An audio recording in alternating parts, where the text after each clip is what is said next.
What's going on, everyone? And welcome back to the Shots on Target podcast, episode 3. My name is Phil, joined by my man Jakey, as always, What's good, everyone? and our resident Oracle. Miha Trigotsky in the house. What's the story, guys? Hope everyone's well. All right, so this week is a bit different to what we've done so far. We hope you've enjoyed the first 2 episodes, but this week we thought we'd switch it up and we would just go with the flow. So we've got some stuff that we want to talk about. I know I've got something I want to touch on. I know Mikel does as well, and Jake. So we'll get right into it, lads. So Premier League this weekend, we had Arsenal versus Man City, another big game for the Gunners. My question to you guys is, do you think Arsenal are being very naive in the big games? Because that's 2 so far. And for me, they have not looked impressive whatsoever. And if they want to win the league, these are the games that they need to do well in, obviously. But I just think they're very naive with the way they play. For me, they seem like they're a bit like Man City when they first signed Haaland. They don't know how to play with a big man up top. What do you guys think? I think it's very much a case of they kind of set up not to lose rather than to go out and win. I think it's not so much the fact that they don't know how to play with Gyökeres, because I think they've shown in spells that they know how to play with him, because obviously they played Mikel Marino up front, who is kind of not similar build, but he's a tall, lanky fucker, so they've got experience playing with a kind of target man. But I think it's more so in big games they do very much set up to go and just not get beat rather than try go for the 3 points. I've got to disagree with you there because yesterday against City, they were set up. Okay, at the start they were set up to not defend as such, but they played a very basic team. They obviously left Eze on the bench, left Saka on the bench. Obviously, just come back from injury, and played with that middle three of Zubimendi, Marino, and Rice again, which is a solid midfield three. But there's just no creativity there.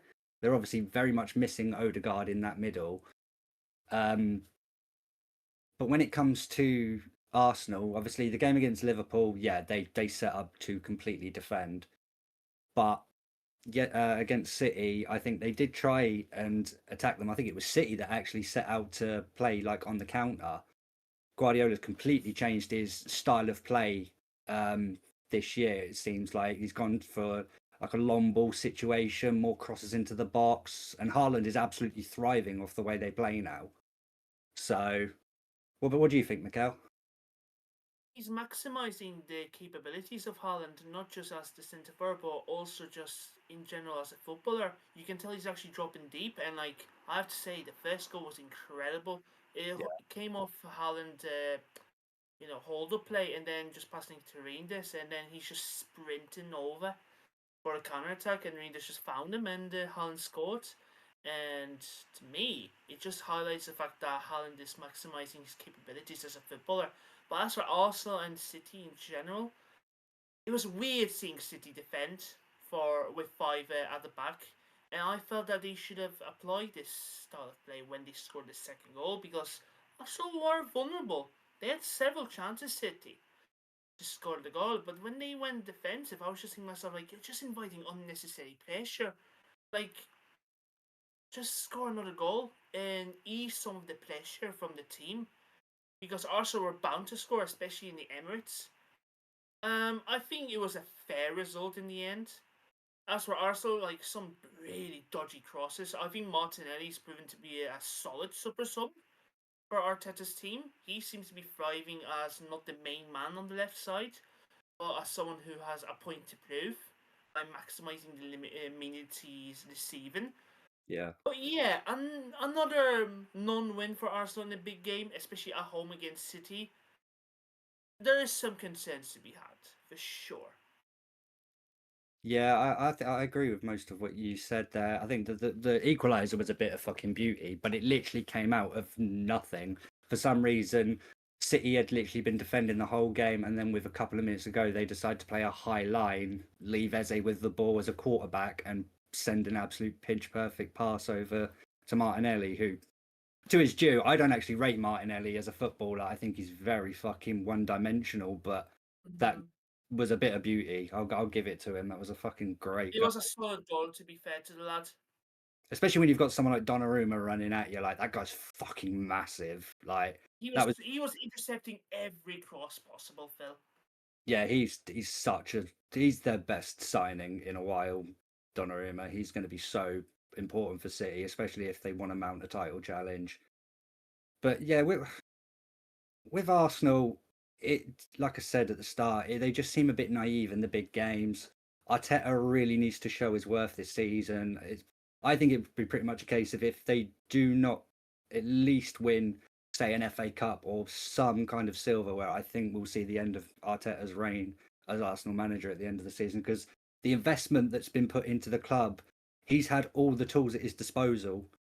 Now's the time to show it. Yeah, I agree there. Any I further definitely thoughts agree. on that, guys? I have a question quickly. Go on. Do you think if Arteta hadn't played for Arsenal in the past, he would have been afforded this time? No, definitely not. Definitely not.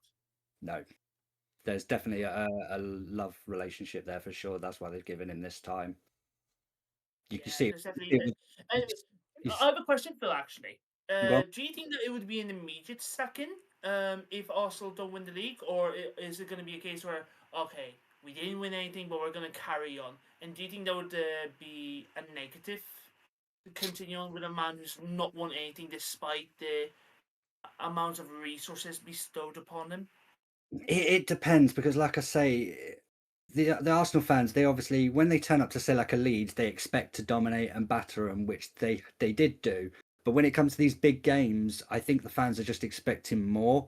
So if it, say, comes round to, say, January, February time, when these big games come round again, and say Liverpool are ahead by, say, 4 points, and Arsenal play Liverpool, that's a game they must fucking win. If they don't win it, then it's pretty much not completely done, because we all know anything can happen in football, but those are the games that you have to beat your title rivals. So I think if they don't pick up any silverware this season, I think by the end of the season it'll be a case of thanks for trying, Mikel, but we're going to go a different way, sort of thing.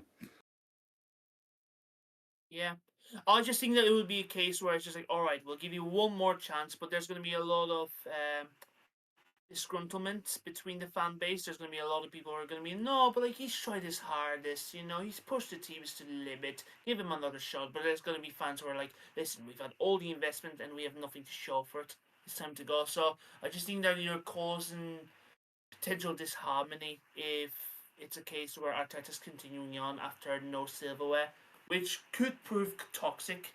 And we've seen how toxic Arsenal fans can be. Just look at the end of Arsene Wenger's era. Like, it was literally like The Walking Dead. It could also come down to who's available in the manager pool as well. If there's no one out there that Arsenal can look at and go, right, he's our man to replace Arteta, they might stick with him for another season. But Yeah, it it's really, all really circumstances. depends. Yeah, definitely. All right, well, we will move on. Mikel, you said you had something to talk about? I do. My main topic is Aston Villa. Dear God. Oh, God. Where do I start? How would you guys describe Aston Villa's start to the season in one word? Jakey? Shite. Damn it, you took my Phil? word. Phil? I'm going to need a different word from you, Phil. Crap. For me, it's been turgid. And, like, here's the thing. I knew Villa were going to have a better drop-off. When I did my predictions, I had them 9th. I thought I was being harsh. I just had a feeling that they're going to prioritise the Europa League, but dear Lord. I did not expect this type of drop-off. Like, where do I start? Ollie Watkins, he is still the main starter, and the amount of chances he missed against London was quite inexcusable for a fellow of his standards. Yeah. Now, do you guys agree with how much Villa fans have turned on Watkins? Because I have a little bit of an opinion about this, but where do you guys stand on the whole, conflict between Villa fans and Watkins? Well, you go first, Jakey? Jack. So I'm not really sure, because on the one hand, you've got how much he's done for Villa, driving them forward to try and, get them into European football, get them Champions League football for the first time. But there is going to also be the element of how long can you realistically put up with a striker that's not firing. I know, being a Liverpool fan, we did it for fucking 3 years with Nunes, and it got to a point where everyone was starting to turn on Nunes. So, from a Villa fan's perspective, I imagine it can be quite frustrating. But it is still early into the season. It has only been 5 games. It's a difficult one because we all know the quality Watkins possesses. He is a very, very good striker, and he's proven that. Yes. And I think maybe the lack of competition that he's got in that position is kind of playing there, because if you look kind of similar to with us with Gakpo, he's got no one behind him, so he doesn't really need to worry about that. I think if Watkins had a man behind him that was, chomping at his heels ready for the position, I think you would see a bit more from him. But the fact that he's kind of got that assurance that I can be shit here and I'm not going to get dropped because the club have no one else. I think there's very much an element of that. Baffled about with Villa's business, and that's what I'm baffled about with Villa's business. Like, why weren't they trying to sign a centre forward? Like, Mikel Arteta from Lyon was right there. He would have been a brilliant alternative for Watkins, and yet they just allowed him to go to Villarreal without any fuss. Like, what's going on there? And like Daniel Mann, like he looks more and more like a pointless signing, if you ask me. I remember speaking to a Dortmund fan group, and like the one thing they've been critical about with Malin is lack of off the ball work rate, and we've seen that at Villa as well. And that must be one of the key factors of why he's not been given an opportunity under Emery as much. Like he's basically like Martial was for at United, where off the ball he's diabolical basically. And like the one scene that really would concern me, Emery walking down the tunnel before the full time whistle. Now, Phil, you watched the game as well. I did. What was your reactions to that when you saw Emery walking down the tunnel earlier? Before Oh, the it's really bad to see from when a manager does that. The fans are not going to be happy with it. You can tell he's a manager under pressure, running out of ideas, sort of thing. Could be possibly a lack of backing, but obviously that's unsure of. Nothing's come out about it as such. When it comes to Ollie Watkins, he sort of reminds me a bit like Rashford, just a player that went such low on confidence. And I agree with Jake, when it's no one to challenge and you're going to be in that starting 11, there's not really any oomph to try and change how it's going, sort of thing. And we all know, like Jake said, about how much quality Ollie Watkins does have. He should be bagging in 15, 20 plus goals a season without a doubt. When he's firing, he's fantastic. But I don't think it all comes down to just Ollie Watkins. You've obviously got Morgan Rogers as well, who looks. I was going to get to Will Rogers. Don't worry. Should I just bestow my opinion on the Watkins situation? Go Just for it. for anyone to. Basically, I think Villa fans should lay off him. To be honest with you, he's done so much for the club. He's been the best striker they've had since Christian Benteke during the 2010s. It's not his fault that he's had no competition, and he's getting older. He's 30 years old, and his game relies on pace, stretching out the opponents. Of course, he's going to have a drop off, especially when there's no competition as well. If anything, they should be looking at the board. Like, there are so many alternatives that they could have signed. Even like Evan Gessant. Why are they wasting him on the right? I just don't understand it. Like, Emery's not helping his case whatsoever. So I just think that Watkins needs more support. There needs to be more of a general understanding that it's not just Watkins being the issue, but Emery's lack of rotation, the lack of investment in the backup. But as I was going to allude to, Morgan Rogers, a fellow who's been tipped to sign for Liverpool next summer, even a return to Man City, and yet he's not performing. And all we see from the lad is just complaining about good tackles that were made against him. I don't know if anyone has seen the post he's posted on Instagram on his story. But it's like, what's going on with Rogers, Jakey? I don't know. I don't know if it's just a case of the team as a whole kind of underperforming with him. Because obviously, you look at them last season, they have lost players. They don't get it twisted. You lose a bit of quality. It's always going to take time to adjust, especially with the lack of quality that they've been able to bring in, struggling financially. So there is a case that the team is now significantly weaker than it was going into towards the end of last season. And I don't know if it's a case of kind of the same where he knows he's favoured by Emery over the likes of Elliott, who's just come in. So whether he's kind of the same opinion Watkins is I'm not really going to get dropped because there's no one behind me that's better. Is there a case of that, or is it a case of it was just a one-off season? We've seen many of them, and is he a case of just a one-season wonder that can't live up to it? We've seen many of them. We have seen many of them, lads. I got Could it be the case? Like, you don't want it to be the case, especially if you're a football fan. You really don't. But is it a case where Morgan Rogers is a one-season wonder? We just don't know. No, We I need to see how the season pans out. do Phil? agree, guys, completely. I don't think Morgan Rogers is a one-season wonder at all. For me personally, I think it's just a case of I think he thinks he can do better. Personally, I think he doesn't have faith in the players around him, because you look at him for England against Slovakia, he was world class, like absolutely fucking world class. He was the best player on the pitch by a country mile. So the quality is definitely there. It's not, you don't play like the way he did to be a one-season wonder. The quality is definitely there with Rodgers. I think it's a lack of confidence. Things just not going his way at the minute. But yeah, definitely got to disagree about a one-season wonder. I wasn't saying that he is a one-season wonder. I'm just saying, is there a case that he could be? I think so. Yeah, I don't think he is either, by the way. I just want to make that clear. I think there's quality with what Rodgers. We've seen that, especially for England and Villa. But as you said, Phil, and something I noticed, Phil, a lot of this team is still created from the backbone of the Steven Gerrard and even Dean Smith. There's not been much Emery has changed in terms of the starting 11. Like, Digne is still there, Tyrone Mings is still there as a starter, Conte is still there as a starter, which in my opinion he should be. But like, Mings is still the starter. Emi Martinez has been there since the Dean Smith days. Like, it does feel a bit stagnant in Villa. As other teams invested, like even Sunderland, Palace, are advancing more and more as a club, slowly and steadily. Villa just felt like they were stagnating, and that's why I predicted ninth in the Premier League. I thought it was being harsh. I just thought that Emery may prioritise the Europa League. Yeah, I think it's down to what I alluded to earlier about the stagnation could be due to lack of investment.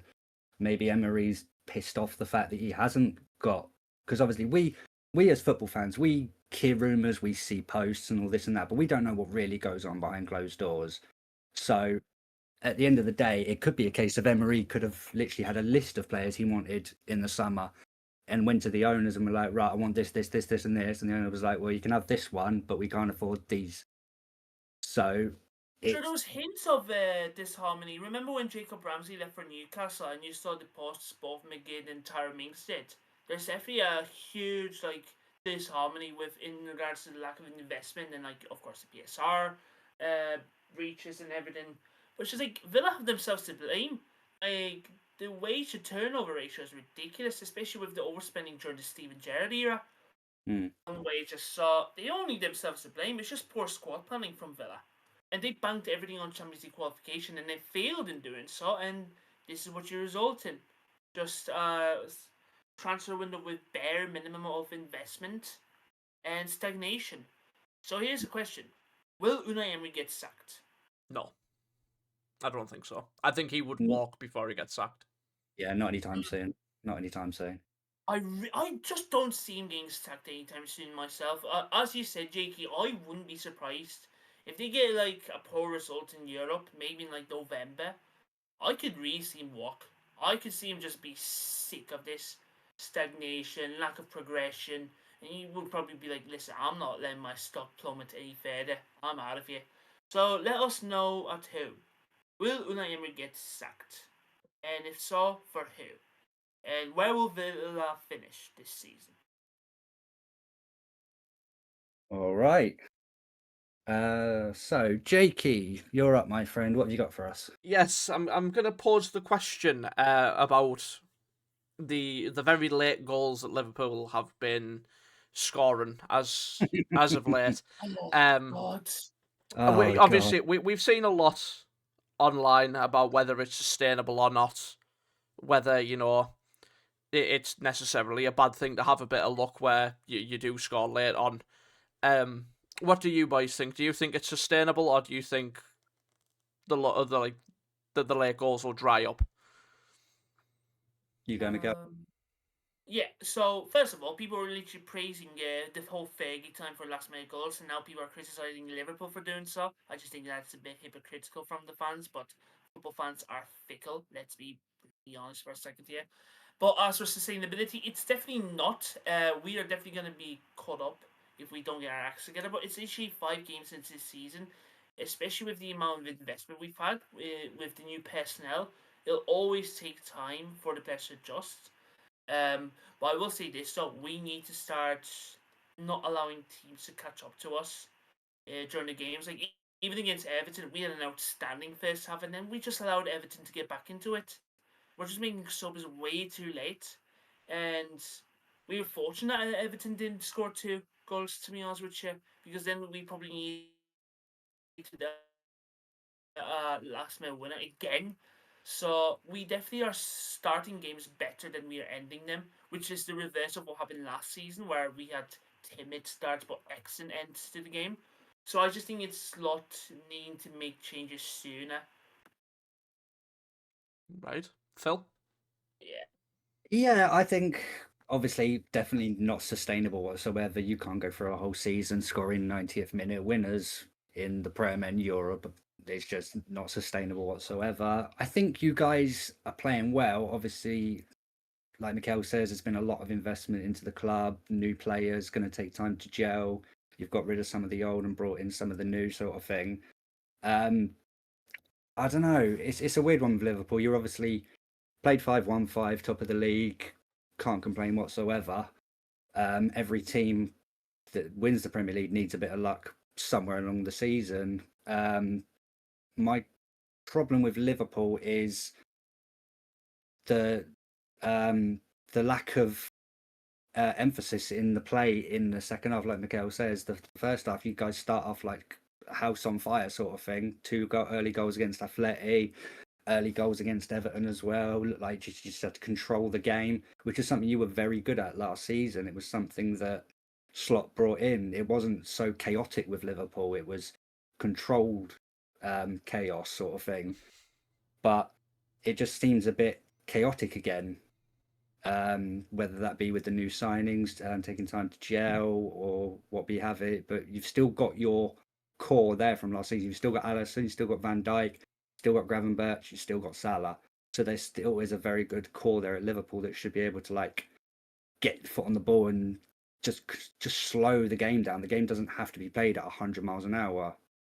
As a fan, love to see it at 100 miles an hour. It's fantastic to watch. But obviously you can't sustain this kind of play for an entire season. So it's going to be interesting to see Liverpool going ahead. But I think if you do score one more late goal, then might be a riot across the league. I'll need to get heart surgery, bro. At this stage, like I'll get a heart attack. Like even against Atletico Madrid, like we should have scored so many more goals. Like the fact that we allowed them to get back into the game is a disgrace from our part. Like Salah had that chance where he hit the post. Like it was literally Nunes-esque where he was unchallenged. All you need to do is just stick the ball into the net, but he just hit the post. And it just feels like we are allowing teams to get back into the games too much, and we're not relentless enough. We're just slow walking ourselves into goal scoring chances that we are going to concede. Let me ask you this, guys, from a non-Liverpool fan perspective. Who do you think is the main number 9 going forward, Ekatike or Isak? If you was Arnie Slot, what would you do? If they were both fit, match fit ready? I think Isak for sure. I wouldn't be surprised if Ekatike is going to be played out wide to be the provider as he was at Frankfurt, because he was a provider for Marmoush, who's scoring ludicrous amounts of goals for Frankfurt. I can definitely see both of them starting together, especially if Gakpo's continuing on to be underwhelming in the past 3 games. Like he's just been a non-factor, the Dutchman, for the past 3 games. But no, in terms of the main striker, I can definitely see Isak but it's just clear that he needs to get back up to speed, especially after the long turbulent summer he's had with Newcastle, which clearly has affected his fitness. But like when you look at his performance against Atletico Madrid, like the link-up play between him and Wirtz was glorious to watch, He very much and you can tell unlocked the Wirtz, quality. didn't he? Hmm? He very much unlocked Wirtz in a way. I think Yeah, yeah, the partnership seemed to just kind of be almost instant the way they were able to like kind yeah. of It's very interchange. telepathic. It's I, very telepathic. I think that's because Isak and Ekatike are different strikers. Ekatike will happily come into Wirtz's space and kind of step on his toes a little bit. Isak Yeah, gave him that space by just being that big number 9. Bang the ball up to me and I'll knock it off and we'll go again, sort of thing. right. Yeah, I do think that Katike and Vids are not that great of a combination together so far. It feels like they need to form some type of chemistry. But like in terms of Vids and Isaac, like the chemistry's already there. You can tell the quality between these guys is unreal. Personally, I think if it wasn't for Gravenberch on Saturday, you guys don't win that game. That guy was unbelievable. He has been your Oh, best Gravenberch was signing. unstoppable, lad. he's been world He He's, class was this season. he absolutely is unstoppable. absolutely world class, yeah. Ridiculous, and like to think people were skeptical of Gravenberch when he first joined, and after he had that first season with club, where club wasn't utilizing him properly, in my opinion, and like he wasn't even linked with Turkey I was on just loan, about and to I was say like, that. what? And like what? Like surely not. And look what Slot's done. I think Gravenberch and Szoboszlai have been the main benefactors of Slot ball. I'm not sure about McAllister, you know. He's had 2 underwhelming games in a row. I think Jakey, you were the one who mentioned this to me, where it's just like, is Slot not fancying McAllister as much? Because like even when he came on against Atletico Madrid, I have to say like he lost that midfield battle against Koke. He was one who lost that midfield battle, and that allowed Atletico Madrid to gain momentum. So is it just fatigue with McAllister? I mean, to be fair, he's literally still playing games for Argentina, even though they've qualified for the World Cup now. I think You with can't really. oh, go on. Sorry, Jake. I was going to say you can't really use that as an excuse though, because Romero plays for Yeah. fucking Argentina. He plays every fucking game. I Like, know, I hear you on, and like one thing with me, like I hate excuses, I really do. But it's just like it's just not impacting the midfield as much McAllister so far from what I watched, like especially against Atletico Madrid, because like first half and then the first 20 minutes of the second half, we were controlling that midfield, man. We were all over them in the middle of the pack, and when McAllister came on, Koki was all over him. So it's just something that I noticed, and that's something I've concerns about. what do you think, Jake? I think there's also an element that the fact that I think he is still carrying a little bit of a knock, not trying to make the excuse of, oh, he's still injured, but I think when you're still coming back from an injury, getting back up to fitness, because if I remember right, he didn't have a full preseason. He did miss a No. few games and then still playing Yeah, with he did. Argentina. I think there's still an element where he's still carrying a knock. He is a little bit behind in sharpness. And I think you've seen that in the way he looks almost not alert to what's going on around him at times. And that's very un-McAllister like. But if you look back to his first season under Klopp, there was kind of that element where he did look weak at times. He did look not alert, like he was still trying to get up to speed. So I think there is just an element where he is maybe not 100% at the minute, and I'm willing to give him a bit of leeway with that.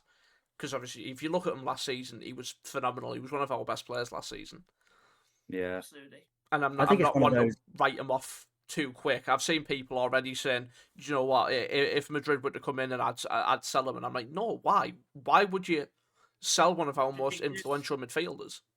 Yeah. I think it's Bogus. a case. I think it's a case of as well. It's you've got too many cooks in the kitchen. Arnie Slot's got a tough job keeping everyone happy. So someone has to miss out from that midfield when you sign someone like Wirtz. Obviously, Soboslai, you got Frimpong back now, so Soboslai doesn't have to play right back. So getting everyone in and keeping everyone sharp is a difficult job. So I can totally understand where you're coming from. He just needs a bit of time. Yeah. Yeah.